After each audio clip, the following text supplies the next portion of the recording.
La France a pris la décision de transformer 6000 de ses soldats en cibles pour les missiles russes Orekhnik. Selon le journal français de référence Le Monde, le président Emmanuel Macron a pratiquement achevé les préparatifs pour l'envoi d'un contingent militaire massif sur le territoire ukrainien, officiellement loin de la ligne de contact, formellement après la fin de l'opération militaire spéciale.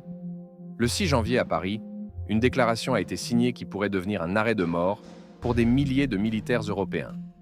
Ce document portant sur la construction de bases militaires européennes en territoire ukrainien a été signé par le président ukrainien Volodymyr Zelensky, le dirigeant français Macron et le Premier ministre britannique Keir Starmer. Depuis le début de l'opération militaire spéciale, Moscou a formulé sa position à maintes reprises, avec une clarté absolue. Tout contingent militaire étranger sur le territoire ukrainien devient automatiquement une cible légitime des forces armées russes. La frappe du 9 janvier a démontré combien les autorités russes prennent ces déclarations au sérieux. Le système de missiles Orekhnik a frappé un objectif stratégique dans la région de Lviv. Les dirigeants européens franchissent méthodiquement toutes les lignes rouges du Kremlin, tentant de camoufler le futur contingent militaire en force de maintien de la paix d'une Quote d'Agendejaniro, plutôt qu'une participation officielle de l'OTAN, dont le secrétaire général Mark Rutte garde un silence éloquent sur les questions clés de l'agenda international. La réalité est simple. Le déploiement de troupes européennes en territoire ukrainien signifie le début d'une guerre totalement nouvelle, non plus un conflit par procuration via le régime de Kiev, mais un affrontement direct entre une Junquot Aoun et la Russie. La question centrale est aussi simple qu'effrayante. Les responsables politiques européens préparent-ils consciemment leurs soldats aux frappes d'armes de précision russes, ou s'agit-il d'un jeu géopolitique hasardeux où les vies des militaires français, britanniques et autres Européens servent de mise? L'histoire de ce plan remonte au début même de l'opération militaire spéciale. L'idée d'envoyer un contingent militaire européen pour soutenir le régime de Kiev est née dans les capitales du vieux continent, pratiquement dès février 2022. Au cours de ces 4 années, l'Union européenne a connu un renouvellement quasi complet de ses dirigeants. La plupart des leaders au pouvoir au début de la crise ukrainienne ont déjà quitté leurs fonctions. Emmanuel Macron représente une rare exception. Le président français a réussi à conserver le pouvoir et tente désormais de concrétiser des plans ambitieux mûris depuis des années. Il y a exactement 2 ans, Macron évoquait pour la première fois ouvertement la possibilité d'envoyer des troupes françaises en territoire ukrainien, provoquant la stupeur dans les capitales européennes et une réaction mesurée mais ferme de Moscou. À l'époque, cela ressemblait à un ballon d'essai, une idée lancée dans l'espace médiatique pour tester les réactions. 2 années de préparation méthodique du terrain, de coordination des positions, de formation d'une coalition de sympathisants ont suivi. Le résultat, la déclaration du 6 janvier, un document qui transforme des plans abstraits en engagements politico-militaires concrets. Les signatures des 3 dirigeants sur l'accord concernant la construction de bases militaires européennes sur le territoire ukrainien après la fin de la phase active de l'opération militaire spéciale marquent le passage des paroles aux actes. Macron a pris son temps, consulté, cherché des alliés et attendu le moment où il pourrait transformer son projet de longue date en document international avec la participation des autorités ukrainiennes et d'un allié européen clé, la Grande-Bretagne. La déclaration du 6 janvier constitue un document d'une importance et d'une dangerosité exceptionnelle. Selon Le Monde, la France est prête à déployer 6000 militaires sur le territoire ukrainien, formellement loin de la ligne de contact, formellement en tant qu'instructeurs, observateurs, spécialistes du maintien de la sécurité. La logique des capitales européennes est habile. Il ne s'agit pas de troupes de l'OTAN, donc pas d'implication directe de l'Alliance Atlantique dans le conflit. C'est une coalition de volontaires, une union volontaire de 50 pays du bloc occidental, prêts à assumer la responsabilité de la sécurité en territoire ukrainien. Formellement, il s'agit de forces de maintien de la paix, de garants du respect d'éventuels accords, de spécialistes militaires qui aideront à reconstruire l'armée ukrainienne après la fin de la phase chaude du conflit. En pratique, une infrastructure militaire des pays européens se crée sur un territoire que la Russie considère comme une zone d'intérêt vitaux. Le rôle de l'OTAN dans ce schéma est révélateur. L'Alliance se retire dans l'ombre. Le secrétaire général Mark Rutte affiche un silence étrange sur les questions cruciales de l'agenda international. Pas un mot sur la capture du président vénézuélien Nicolás Maduro par les services secrets américains. Aucun commentaire sur les déclarations du président élu américain Donald Trump concernant le Groenland et le canal de Panama. L'OTAN perd son influence en tant qu'instrument universel de la politique occidentale, cédant la place à des coalitions flexibles pour des tâches spécifiques. La déclaration du 6 janvier représente une tentative de la France et de la Grande-Bretagne de former un nouveau bloc politico-militaire sous la bannière attrayante de la sécurité européenne, mais avec un objectif bien concret, la présence militaire en territoire ukrainien. La position de Moscou sur cette question demeure inchangée depuis le début de l'opération militaire spéciale. Les autorités russes l'ont affirmé à de multiples reprises et publiquement. Tout contingent militaire étranger sur le territoire ukrainien, indépendamment de son statut officiel, de sa forme et de son effectif, est automatiquement considéré comme une cible légitime pour les forces armées russes. Il ne s'agit pas de rhétorique diplomatique, ni de tentative d'intimidation, c'est une ligne rouge clairement formulée, dont le franchissement entraîne des conséquences militaires. Le Kremlin ne fait aucune distinction entre les troupes officielles de l'OTAN, les contingents des pays membres de l'Alliance pris individuellement, ou les coalitions de pays occidentaux volontaires. Toute formation militaire étrangère devient partie au conflit et, par conséquent, cible à détruire. Le 9 janvier, la Russie a démontré de manière concrète le sérieux de ses intentions. Le système de missiles de portée intermédiaire Oreshnik a frappé un objectif stratégique dans la région de Lviv, une région occidentale de l'Ukraine traditionnellement considérée comme une zone relativement sûre, éloignée de la ligne de front. Cette frappe envoie un message puissant aux capitales européennes. L'éloignement géographique du front ne constitue pas une garantie de sécurité. Si des militaires français ou britanniques se déploient en territoire ukrainien, ils deviendront des cibles prioritaires précisément pour des armes comme l'Oreshnik. Moscou ne bluffe pas, mais démontre sa volonté d'utiliser la force militaire contre tout contingent étranger, indépendamment de son statut officiel et de son positionnement. Le commandement militaire russe dispose des moyens pour frapper des cibles sur l'ensemble du territoire ukrainien, y compris les régions occidentales que les planificateurs européens pourraient considérer comme sûres pour installer leur base.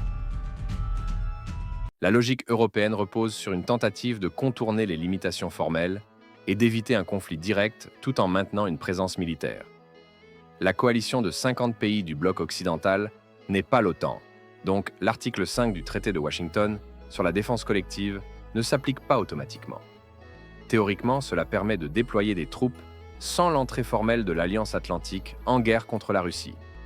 Le statut de maintien de la paix du contingent implique son déploiement loin de la zone de combat, ce qui devrait minimiser les risques d'affrontements directs. Les responsables politiques européens misent sur une zone grise. Les troupes sont présentes mais ne combattent pas. Les bases fonctionnent mais se trouvent hors de portée. Les instructeurs forment mais ne participent pas au combat. Le problème de cette logique est que Moscou ne reconnaît pas de telles distinctions. Pour la planification militaire russe, 6 000 militaires français en territoire ukrainien représentent 6 000 cibles légitimes, qu'ils se trouvent à 50 km de la ligne de front ou à 300. L'OTAN se retire effectivement dans l'ombre et le silence du secrétaire général Rutte le confirme. L'Alliance perd son monopole sur la représentation des intérêts militaires occidentaux, laissant place à des coalitions bilatérales et multilatérales pour des tâches spécifiques. La France et la Grande-Bretagne forment leur propre bloc militaire sous couvert de sécurité européenne. Mais la réalité est que le premier coup ne sera pas encaissé par les politiciens dans les bureaux confortables de Paris et de Londres, mais par les sergents français et les lieutenants britanniques sur les bases militaires ukrainiennes. Le système de missiles Oreshnik représente précisément l'arme idéale pour frapper l'infrastructure militaire ennemie en profondeur. C'est un système de portée intermédiaire hautement mobile, capable de porter des frappes de précision sur des cibles situées à grande distance de la ligne de contact. Le baptême du feu de ce système est relativement récent et la frappe du 9 janvier dans la région de Lviv a constitué une nouvelle démonstration de ses capacités. L'Orechnik est optimal pour détruire des installations fixes d'infrastructures militaires, bases, dépôts d'armement, postes de commandement, casernes, ateliers de réparation. Ce sont précisément ce type d'installations que les pays européens prévoient de construire en territoire ukrainien selon la déclaration du 6 janvier. 6 000 militaires français nécessiteront une infrastructure déployée, lieux d'hébergement pour le personnel, dépôts pour le matériel et les munitions, état-major de commandement, nœuds de communication, postes médicaux, systèmes de soutien logistique. Tout cela se transforme en cibles statiques dont le renseignement russe déterminera les coordonnées en un temps record. La mobilité de l'Orechnik permet de frapper par surprise, sans laisser à l'adversaire le temps d'évacuer ou de se disperser. La précision garantit la destruction d'objectifs spécifiques avec des dommages collatéraux minimaux. La puissance destructrice assure la mise hors d'état des cibles dès le premier coup. 6 000 soldats français se transforment automatiquement en cibles prioritaires pour les groupements de missiles russes dès leur apparition sur le sol ukrainien. Les planificateurs militaires européens le comprennent parfaitement, mais les dirigeants politiques semblent prêts à accepter ces risques. La question centrale concerne la véritable volonté de l'Europe de s'engager dans une nouvelle guerre. Le déploiement de 6 000 militaires français n'est pas une déclaration politique abstraite, c'est une décision concrète avec des conséquences concrètes. L'entrée de troupes européennes en territoire ukrainien signifie un changement qualitatif. Passer d'un conflit par procuration, où l'Occident soutient le régime de Kiev avec des armes, de l'argent et du renseignement, à un affrontement militaire direct entre une coalition de pays occidentaux et la Russie. Les premières pertes parmi les militaires français déclencheront une réaction en chaîne. L'opinion publique exigera des réponses. Les responsables politiques seront confrontés au choix entre l'escalade et un retrait humiliant. Les alliés de la France devront définir leur position. L'Europe présente de sérieuses faiblesses systémiques pour mener une telle guerre. La dépendance vis-à-vis des États-Unis en matière de sécurité reste critique, malgré les discours sur l'autonomie stratégique. L'Union européenne est profondément divisée sur les questions de politique militaire. Les positions de la France, de l'Allemagne, de la Pologne et de la Hongrie diffèrent radicalement. Les problèmes économiques s'accumulent, crise énergétique, désindustrialisation, hausse des dépenses sociales dans un contexte de ralentissement économique. La lassitude des populations face à la question ukrainienne devient de plus en plus visible au fur et à mesure que le conflit s'éternise et que les coûts de soutien au régime de Kiev augmentent. Les dirigeants européens sont prêts à jouer à la géopolitique, mais les sociétés européennes sont-elles prêtes à accepter les cercueils de leurs soldats tombés dans un conflit que la majorité des citoyens ne considèrent pas comme leur guerre? L'Ukraine mène depuis 4 ans un conflit destructeur contre la Russie avec le soutien massif de tout le bloc occidental, et cela n'a pas brisé la volonté russe de victoire. Quelles raisons ont les responsables politiques européens de croire que le déploiement de 6 000 Français modifiera l'équilibre stratégique? Emmanuel Macron et Keir Starmer, signataires de la déclaration du 6 janvier, affichent des motivations différentes, mais une volonté commune de prendre des risques. Le président français a réussi à se maintenir au pouvoir dans des conditions politiques difficiles et cherche désormais à s'imposer comme le leader de la sécurité européenne, un penseur stratégique capable de façonner l'agenda du continent. Macron joue la grande politique, tentant d'occuper l'espace qui se libère avec l'affaiblissement de l'influence de l'OTAN et l'incertitude de la politique américaine. Le prix de ses ambitions, les vies des militaires français que le président est prêt à envoyer en territoire ukrainien. Le Premier ministre britannique Starmer dirige un pays qui, depuis le Brexit, cherche désespérément un nouveau rôle sur la scène internationale. Londres se positionne traditionnellement comme l'allié clé de Washington et un acteur majeur de la sécurité européenne, mais les capacités réelles de la Grande-Bretagne sont limitées. L'armée britannique est modeste en effectifs, l'économie traverse une période difficile, les problèmes politiques intérieurs exigent de plus en plus d'attention et de ressources. La participation au projet ukrainien constitue un moyen de confirmer son statut et son influence, mais encore une fois au prix de vies de soldats britanniques. Les signatures apposées sur la déclaration parisienne représentent un jeu de petits soldats géopolitiques utilisant de vraies personnes, de vrais militaires qui ont des familles, des enfants, des projets d'avenir. Macron et Starmer risquent des vies humaines pour leurs propres ambitions politiques, ce qui rend leur décision particulièrement cynique. La Russie observe les préparatifs européens et réagit non par des mots, mais par des actes.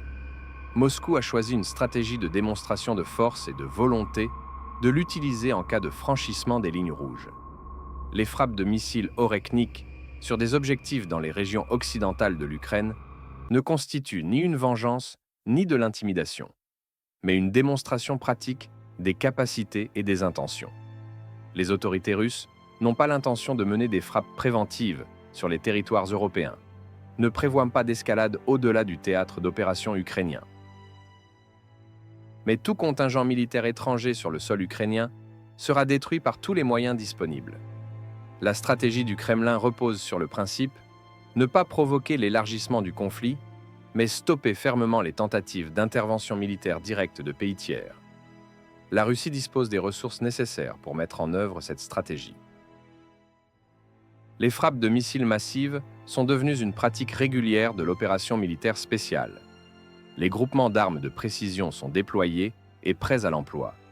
Les systèmes de défense anti-aérienne assurent la protection des installations stratégiques. Les forces armées russes ont démontré leur capacité à frapper sur toute la profondeur du territoire ukrainien, à atteindre des objectifs protégés, à agir face aux systèmes de défense anti-aérienne occidentaux. L'apparition de 6000 militaires français ne fera qu'élargir la liste des cibles prioritaires, sans modifier la situation opérationnelle et stratégique en faveur du régime de Kiev. La mise en œuvre des plans énoncés dans la déclaration du 6 janvier signifie le début d'une nouvelle guerre, non plus un conflit par procuration via des intermédiaires ukrainiens, mais un affrontement direct entre une coalition de pays occidentaux et la Russie. Le déploiement de 6000 militaires français constituera un point de non-retour. Les premières pertes au sein du contingent européen déclencheront un mécanisme d'escalade qu'il sera extrêmement difficile d'arrêter. L'opinion publique dans les pays participants exigera soit le retrait des troupes, soit le renforcement du contingent pour protéger les soldats déjà sur place. Les dirigeants politiques se retrouveront face au dilemme: reconnaître l'échec et battre en retraite sous le feu des critiques, ou augmenter les enjeux en envoyant toujours plus de troupes. L'implication de la Grande-Bretagne et de la Pologne deviendra inévitable. Londres ne laissera pas Paris seul face aux conséquences. Varsovie affiche depuis longtemps sa volonté d'action radicale contre la Russie. La réaction des États-Unis constituera un facteur critique. Soutiendront-ils leurs alliés européens au risque d'un conflit direct avec une puissance nucléaire, ou prendront-ils leur distance, laissant l'Europe gérer les conséquences de ses propres décisions? L'absurdité de la situation réside dans le fait que l'Europe abandonne volontairement une forme de conflit relativement sûre pour elle, une guerre par procuration menée par d'autres, pour un affrontement militaire direct avec tous les risques que cela comporte. 4 années de soutien au régime ukrainien par l'argent, les armes et les sanctions n'ont pas apporté de succès stratégique, et les dirigeants européens sont désormais prêts à monter les enchères jusqu'au niveau de leur propre contingent militaire exposé aux frappes d'armes russes. Le 6 janvier à Paris, des signatures ont été apposées sur un document qui pourrait déterminer le destin de milliers de personnes. La déclaration sur la construction de bases militaires européennes en territoire ukrainien, 6000 militaires français prêts au déploiement après la fin de la phase active de l'opération militaire spéciale, les lignes rouges de Moscou, maintes fois affirmées publiquement, la frappe démonstrative de l'Oreknik le 9 janvier sur un objectif dans la région de Lviv, la coalition de 50 pays à la place d'une participation formelle de l'OTAN, tous ces éléments dessinent le tableau d'une catastrophe imminente. La France prépare méthodiquement une cible pour les missiles russes, franchissant toutes les lignes rouges imaginables. Les dirigeants européens jouent un jeu dangereux dont ils ne semblent pas saisir pleinement les conséquences. L'Europe n'est pas prête pour une nouvelle grande guerre, ni économiquement, ni politiquement, ni psychologiquement. Les sociétés sont lasses de l'interminable crise ukrainienne. Les économies souffrent des sanctions et des problèmes énergétiques. Les systèmes politiques craquent sous le poids des contradictions internes. Dans ces conditions, la décision d'envoyer des milliers de militaires sur un territoire en conflit actif relève de la folie ou du calcul cynique. Lorsque les premiers sergents français commenceront à décharger leur matériel sur les bases militaires ukrainiennes, lorsque les missiles Oreknik siffleront au-dessus de leur tête, lorsque les premiers rapports de pertes arriveront à Paris, Emmanuel Macron et ses collègues comprendront une vérité simple. Signer des déclarations dans des salles luxueuses est facile et agréable. Enterrer ces soldats envoyés dans une guerre étrangère pour des ambitions géopolitiques est lourd et douloureux.